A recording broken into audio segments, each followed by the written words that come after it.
या प्रेस कॉन्फरन्सच्या माध्यमातून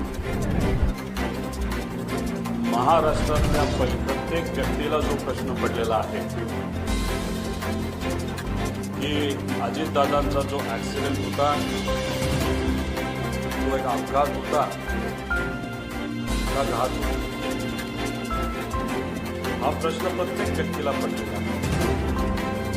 काल मुंबईकडे येत असताना पिंपरी चिंचवडमध्ये जेव्हा माझी गाडी स्लो झाली, सिग्नल लागलं होतं,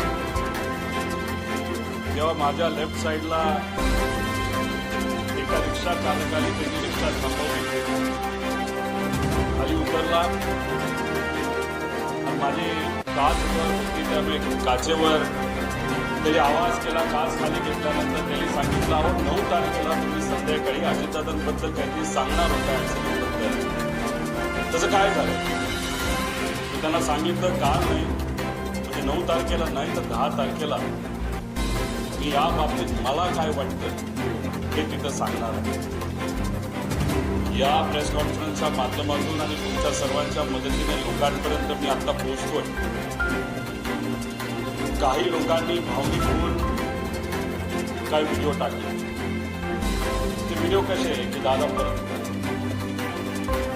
6 जण विमानामध्ये होते, 6वे व्यक्ती दादा होते. जी बॉडी तिथं सापडली ती दादाची नव्हतीच.